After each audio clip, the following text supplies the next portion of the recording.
내란 세력 척결, 강력한 개혁.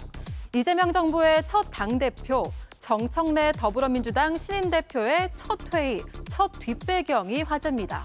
이 뒷배경, 그러니까 백드롭은 각 당의 메시지를 선명하게 한눈에 보여주는 장치죠. 그만큼 강력한 개혁 의지를 드러낸 건데 구체적인 시한도 재확인됐습니다. 검찰개혁, 언론개혁, 사법개혁은 폭풍처럼 몰아쳐서 전광석화처럼 끝내겠습니다. 국민의 공감대가 형성되어 있기 때문에 약속드린 추석 전 완수라는 시간 안에 개혁을 완수할 수 있으리라 생각합니다. 정청래 대표가 선출 직후에 한 발언도 파장이 큰데요. 12.3 비상계엄 내란을 통해서 헌법을 공격하려 했고 헌법을 파괴하려 했습니다. 그리고 아직도 윤석열을 옹호하는 세력이 국민의힘에 있다면 그들 어찌 손을 잡을 수 있겠습니까?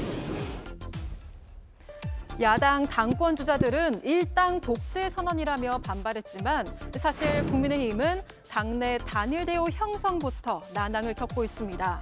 보통 당대표 취임 첫날에는 화기애애한 모습을 연출했던 여야. 하지만 오늘은 과거와는 확연하게 다른 모습이었는데요. 진솔한 사과가 먼저라는 여당과 야당 괴멸 생각만 한다는 야당. 이 강대강 대치는 어디로 향하게 될까요? 네, 보통 집권 여당이 대표가 새로 뽑히면 협치 이런 말이 나오기도 하지만 지금은 상황이 그럴 상황이 아닌 것 같습니다. 정청래 대표가 비교적 강경한 발언을 쏟아냈는데 어떻게 해석하십니까? 비교적 그래도 좀 톤다운한 발언 아닐까요? 예. 최소한 전제를 깔았죠. 협치 대상 악수도 하지 않겠다. 단 사과 반성을 하면 협치하겠다 그 얘기잖아요. 내란의 전체적인 부분에 있어서 지금 국민의힘이 인정하지 않고 있고요. 지금 국민의힘은 당대표 선거를 치르고 있는데도 그 후보 몇몇이 지금 헌법 밖의 주장들을 하지 않습니까? 비상계엄의 정당성, 그다음에 내란의 모든 것들이 민주당이 뒤집어 씌웠고 민주당이 정당 해산 대상이고 그다음에 이재명 정부 2달도 안 됐는데 무슨 총재 시절에 무슨 총통 시절의 독재다. 그러니까 말도 안 되는 소리들을 주장하고 있기 때문에 사실상 정청래 당대표 같은 경우는 원래 당대표 전에도 별명이 당대포였습니다. 그러니까 대포치고는 유순하게 얘기한 것이다.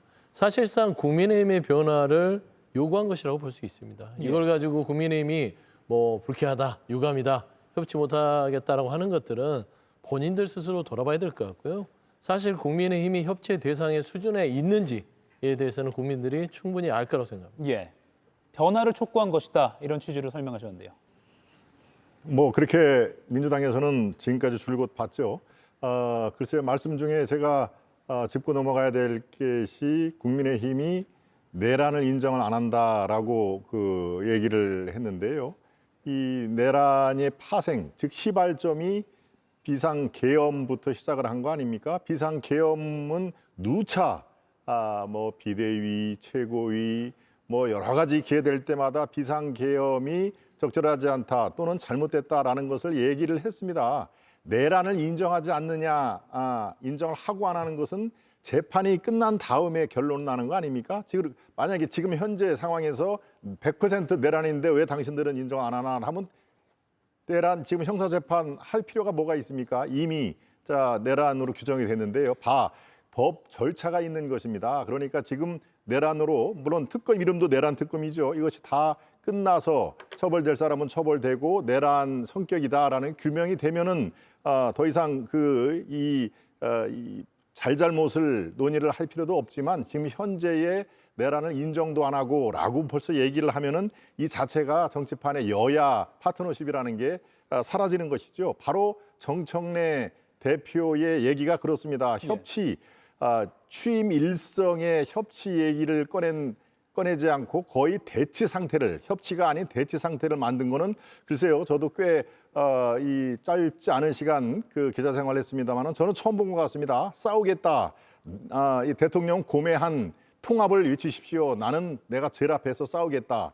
글쎄요, 아직도 본인이 대표를 맡고 있는 더불어민주당이 야당으로 아직도 그렇게 인식하는 거 아닌가 싶은 생각이 드는데요. 설사 마음에 그런 뜻이 있다 손치더라도 협치와 통합을 강조를 함으로써 스스로 국정의 파트너로 인정을 하는 그래야 될 거 아니겠습니까? 그래야 내란 이 특검이 끝까지 다 진행이 되고 그러면서 아예 파국을 유도하는 거 아닌가 그런 생각을 금치 못합니다. 예. 그래서 악수도 하지 않겠다. 좋습니다. 저도 뭐 행사장에서 만나면은 악수를 청할 그 생각이 없는데요. 바로 초반부터 이렇게 나오는 것은 정치 이 발을정자를 생각을 안 하는 그런 여당 대표 아닌가. 저도 그래서 매우 기이한 그런 그 생각으로 지금 지켜보고 있습니다. 예, 지금 팩트체크 네, 차원에서 말씀하시죠. 좀 말씀드려야 되는데 내란을 인정을 했다고요?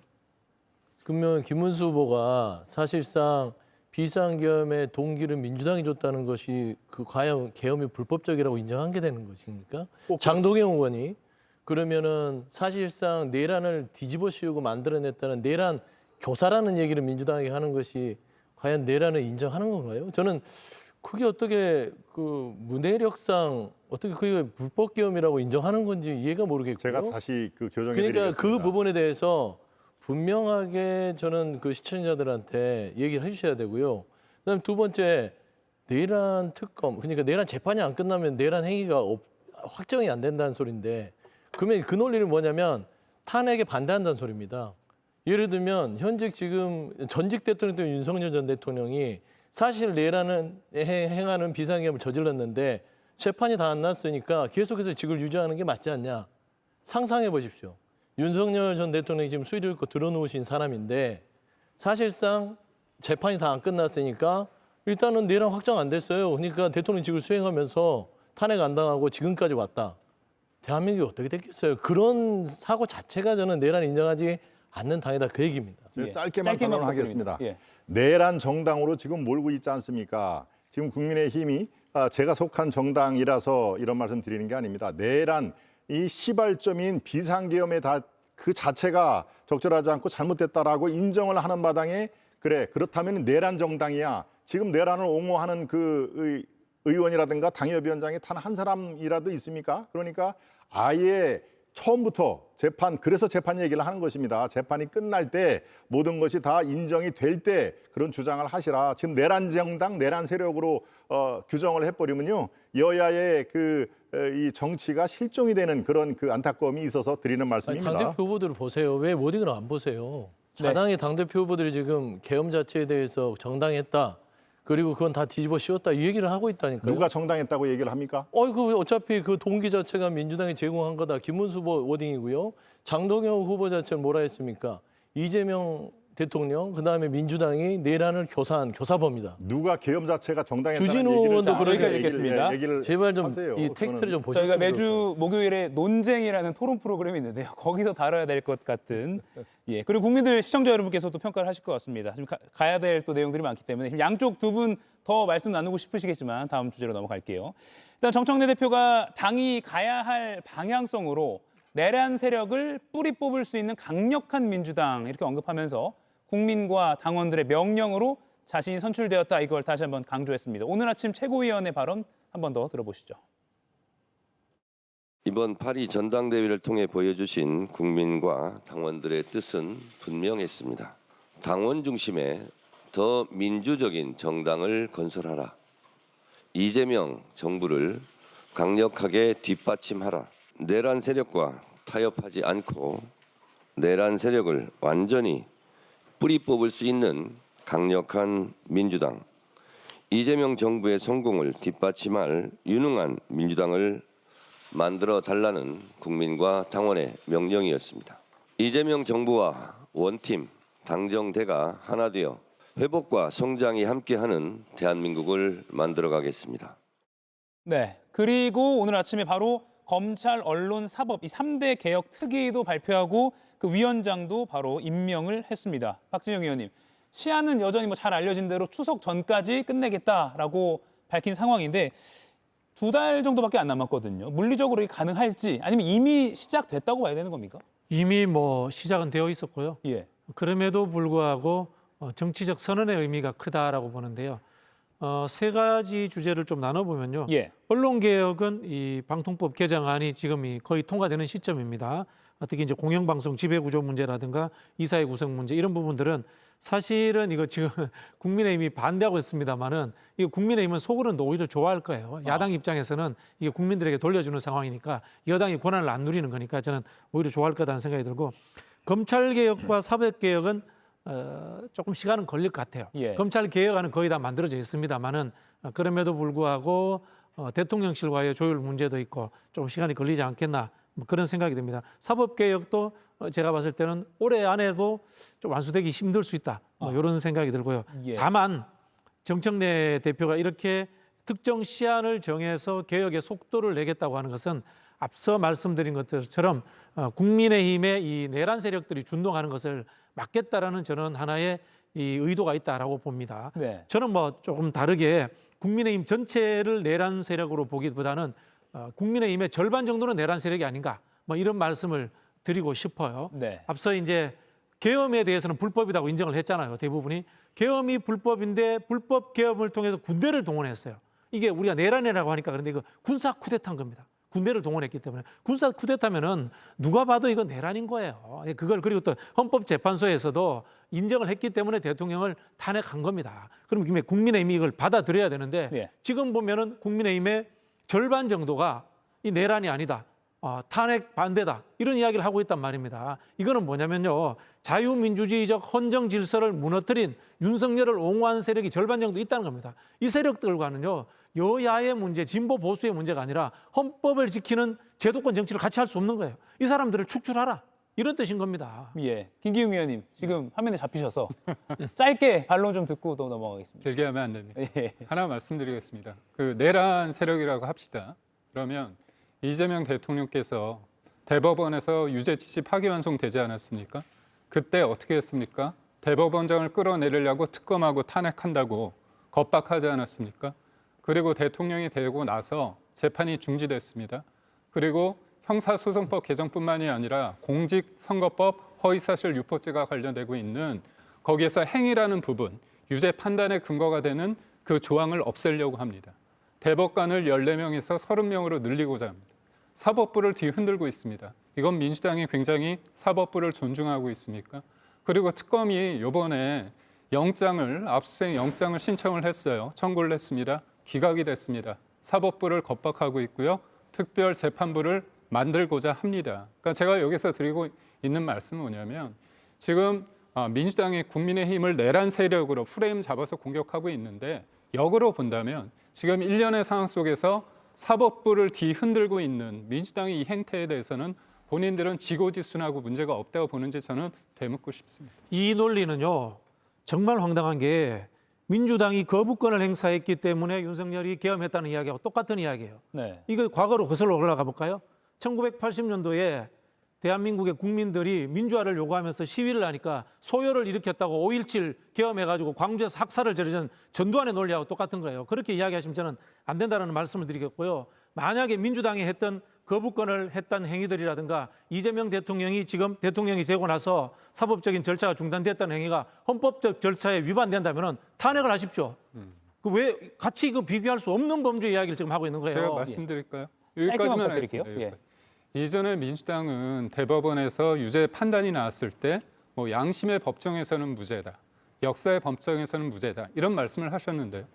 이재명 정부 들어서 이재명 정부와 이재명의 민주당에서는 뭐냐면 아예 사법부, 판사를 공격하고요. 사법부를 뒤흔드는 행위를 했습니다. 잘 보십시오. 사법부는 뭐냐면 진보 진영이든 보수 진영이든 그 최종 결정에 대해서 인정을 할 수밖에 없습니다. 그런데 인정하지 않은 게 문제라는 겁니다. 그게 헌법적 절차와 가치를 위반했냐라고 제가 질문하는 거예요. 네, 여기까지 우리가 듣겠습니다. 군대를 동원해서 했습니까? 폭력을 동원해서 했습니까? 이걸 같은 동일성상에 놓는 건 말도 안 되는 이야기예요. 예. 그러면 사법부의 최종 결정에 대해서 마음에 들지 않으면 그거에 대해서 반항하고 인정하지 않으면 그게 맞는 겁니까? 반항하고 인정하지 않았다고 치는 것과 군대를 동원하는 것은 완전히 다르다는 제가 이야기예요. 말씀드릴게요. 저는 사법부의 신성함을 인정하지도 않을 뿐더러 의석수가 늘 거기에 대해서 많다고 비판할 해서 수 있습니다만 정권 교체가 군도를 됐다고 동원하진 해서 않아요. 네. 있던 죄가 없어지는 게 아닙니다. 방송 중에 제일 진행자가 난감한 게 오디오가 겹치는 건데 두 분의 오디오가 많이 겹쳤습니다.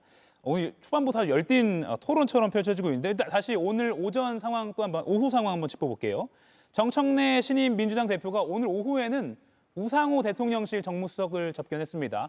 당정대 원팀 협력을 다짐했고요. 또 우수석은 이재명 대통령의 민주당 당대표 시절 이야기로 화답했습니다. 지금 이렇게 대화가 나가고 있는데요. 당정청 원팀을 강조했고요. 이 대통령이 대표로 계실 때 정청래 대표가 가장 많은 도움을 준 최고위원이라고 회상했다. 이런 화답을 하기도 했습니다. 향후 당정대 관계 잘 나갈 거 순풍일 것 같긴 한데요. 좀 그렇습니다. 전망을 좀 해주시죠. 일단 이재명 대통령과 정청래 지금 당대표와의 관계가 오래됐죠. 처음에 고생할 때 수석 최고위원으로서 많이 도와줬었고요. 예. 사실 또 잘 통합니다.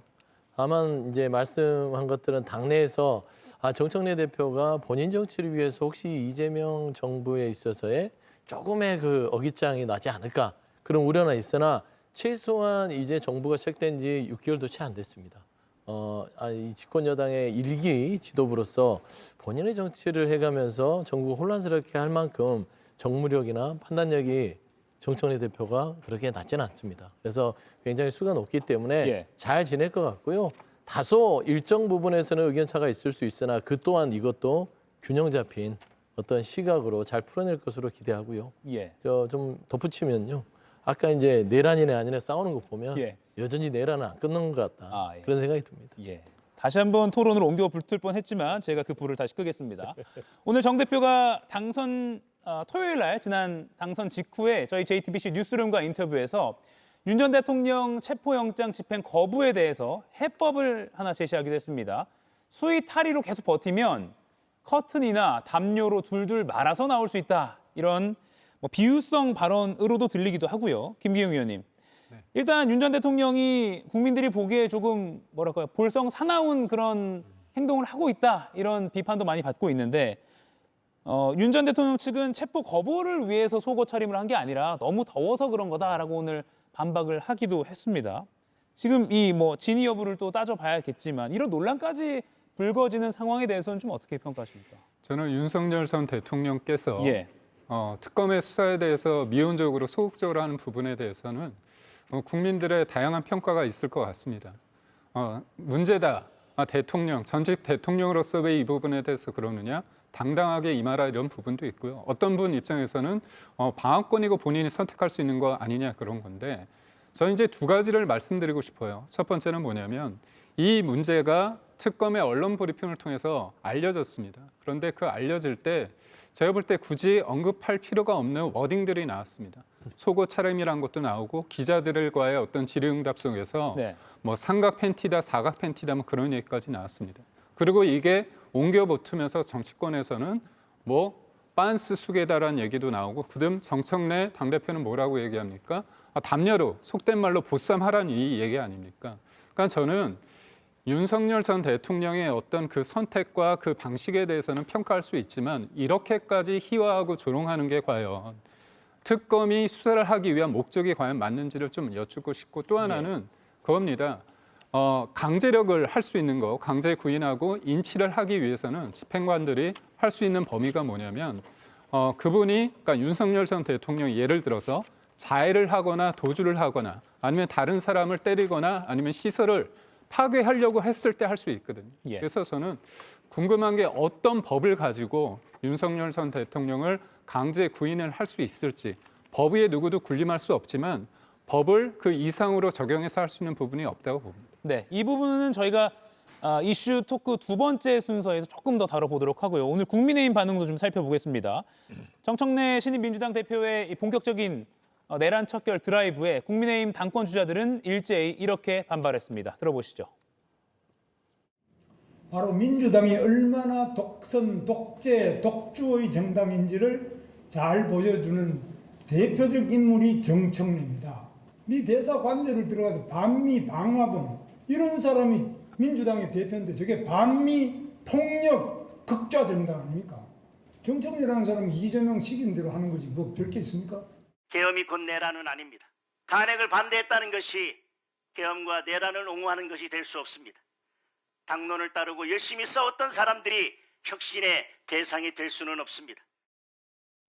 김동윤 의원님, 네. 혁신 대상이 될 수 없다. 근데 투쟁을 외치고는 있는데 뾰족한 수가 없어 보이기도 합니다. 그렇습니다. 현실적으로 그렇습니다. 지금 어떤 어제에 있었던 5명의 당대표 후보들의 비전 발표회라는 이름의 지금 저 화면에 나옵니다만은 저도 대변인자 교육으로 참석을 했습니다. 약 3시간 동안 열띤 그런 발표가 있었죠. 발표와 또 기자들과의 질의응답 이런 것들이 있었습니다만은 뾰족한 수가 없다는 것은 아마 후보들도 정확히 알 것입니다. 국회 내에서의 어떤 절대적인 의석 부족, 이것으로 파생된 그 힘의 불균형 이런 것들이 또 3가지 특검이 지금 동시에 들어가서 내년 지방선거 때까지 온통 특검 정국이 되면서 좀 전에 언급한 이른바 내란 척결이라는 붉은 글씨를 들고 이 정국을 주도하는 거에 대해서 사실은 막을 방도가 없습니다. 오늘 방송 3법과 노란봉투법 이것이 이제 본회의에 뭐 어떤 것을 먼저 올리니 이런 것이 되겠습니다만은 우리가 들고 나온 게 유일하게 필리버스터 아닙니까? 필리버스터가 그게 해결책의 열쇠가 될 수가 없습니다. 24시간 정도 연장하는 그런 그 하나의 도구일 뿐이죠. 그러니까 현실적으로는 마땅한 방법이 없다. 그래서 이른바 뭐 내란의 그 동기를 제공했다라는 시각도 있습니다만은 바로 그런 투쟁, 우리는 이제 그 야당이기 때문에 싸우고 투쟁하는 거에 더 익숙해져야 할 그런 상황입니다만은 그런 것을 부르짖는 그 후보가 2명이 있고요. 나머지 그 2명과 또 중도에 있는 그 분포는 고루고루 돼 있습니다. 거기에 지금 이제 좀 있으면 얘기가 나왔지만 극우라든가 특정인 전환길이라든가 이런 것들이 후보 입에서조차 나오질 않았다. 그러니까 너무 지나치게 극우 정당으로 몰라가고 아직 내란이 끝나지 않았다라는 그런 그 프레임에 속수무책으로 지금 당할 수밖에 없는 상황이 답답한 상황인데요. 이게 결국에는 시간이 좀 필요하다. 내년 지방선거까지의 지금 큰 흐름 자체를 우리 힘으로 바꾸기에는 상당히 지금 어려운 국민이다. 솔직히 인정을 안 할 수가 없는 상황입니다. 어려운 국면을 나타낸 지표를 하나 더 보겠습니다. 오늘 발표된 리얼미터 조사 결과 정당별 지지도 그래프를 저희가 보여드리겠습니다. 더불어민주당이 54.5%, 국민의힘이 27.2%, 두 당의 격차가 27.3%포인트로 국민의힘 지지율보다도 격차가 더 높은 그런 상황입니다. 54.5 대 27.2. 김기웅 의원님, 아무래도 뭐 여러 늪에 전환길의 늪, 윤석열의 늪 빠져있는 국민의힘 상황을 반영하는 지표 같습니다. 27.2 이게 낮은 수치죠. 그런데 제가 이 말을 했을 때 어떤 사람들이 비판을 할 수 있을 것 같습니다. 27.3%라고 하는 거는 그래도 한 4명 중에 1명, 3명 중에 1명은 그렇게 민주당이 볼 때는 내란 세력이라고 하고 절멸의 대상이라고 하는데 왜 국민의 27.3은 국민의힘을 지지할까? 저희가 부족하고 변화해야 되고 이거에 만족한다는 게 아닙니다. 저는 역으로 이 말씀을 드리고 싶어요. 그렇게 모든 국민들이 국민의힘이나 그다음에 윤석열 전 대통령에 대해서 저 또한 계엄에 대해서 동의하지 않습니다. 그렇지만 계엄에 동의하지 않고 헌재 결정에 대해서 제가 존중은 하지만 탄핵에 대했을 때 찬반에 대한 입장은 있을 수 있거든요. 그러니까 결국은 그 당시에 많은 사람들의 광장에 나갔을 때 여러 가지 생각하에 나갔습니다. 행동은 광장과 거리에서 하나였지만 그때 생각을 가졌던 사람들은 다양하거든요. 그런데 아쉽게도 우리가 어떤 결정을 하고 행할 때는 굉장히 단일하게 이걸 바라보는 면이 없지 않아 있습니다. 그래서 우선은 대선에서 졌기 때문에 질이 멸렬한 부분이 있고요. 또 쇄신을 바라는 쪽 입장에서는 좀 더 확실하게 윤석열 전 대통령과의 관계 맺음이 필요하다는 분도 있고요. 어떻게 본다면 이렇게 내부적으로 왜 싸우기만 하느냐. 지금의 이재명 정부에 대해서 좀 견제할 건 견제하면서 내부 혁신을 해야 되는 거 아니냐. 이런 다양한 목소리가 있는데요. 제가 볼 때는 이런 다양한 목소리가 결국은 이견이 하나로 통합되면서 하나의 힘을 갖는 게 아니라 서로 간의 어떤 이견이 극대화되면서 당의 존립마저 걱정하고 있는 이 부분에 대한 지지자들의 어떤 냉정한 평가도 있지 않을까 싶습니다.